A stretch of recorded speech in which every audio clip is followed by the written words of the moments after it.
सासू माँ की खांसी की वजह से बहू की नींद डिस्टर्ब हो रही थी। पति को तो कुछ कह नहीं सकती थी, इसलिए बेटे को ही चुटकी काट ली। बेटा रोने लगा तो पति को कहने लगी, माँ जी की खांसी की वजह से मुन्ना बार बार उठ रहा है। पहले ही ठंड बहुत है, अगर ऐसा बार बार होता रहा तो इसकी तबीयत खराब हो जाएगी।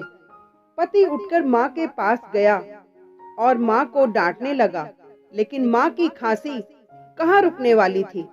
उन्हें तो टीबी था।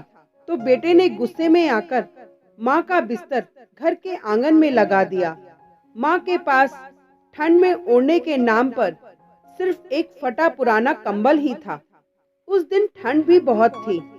माँ कांपती रही, पर खांसी थी कि रुकने का नाम ही नहीं ले रही थी। बहू की नींद फिर से डिस्टर्ब हो गई। उसने फिर से अपने मुन्ना को चुटकी काट ली। पति फिर से उठा तो पति से फिर से शिकायत करने लगी। पति बाहर गया और माँ का बिस्तर आंगन से बाहर गार्डन में लगा दिया, जहाँ ठंड और ज्यादा लगने लगी।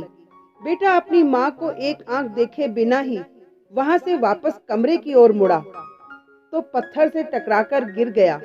बेटे को गिरता देखकर माँ को चिंता हुई और माँ कहने लगी, बेटा तुझे चोट तो नहीं लगी? लेकिन बेटे ने अपनी माँ की बात का कोई जवाब नहीं दिया और वहां से वापस कमरे में आ गया। ठंड के कारण माँ की खांसी और भी बढ़ती गई।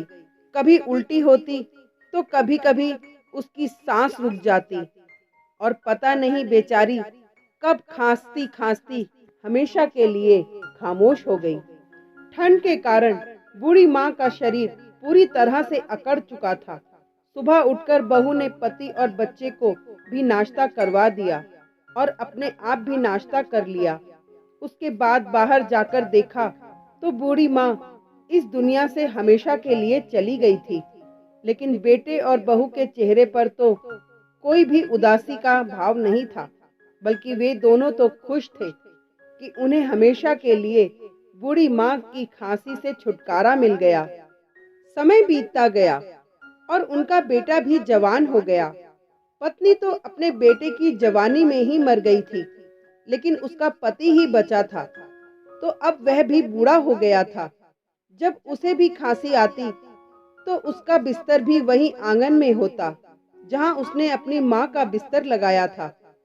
एक सुबह वह अपने पोते को गोद में लेकर प्यार कर रहा था।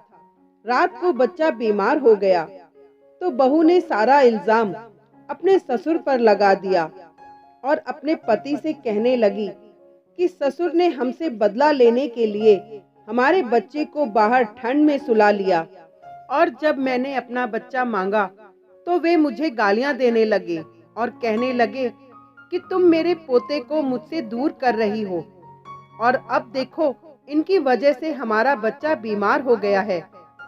पत्नी झूठे ही मगरमच्छ के आंसू बहाने लगी।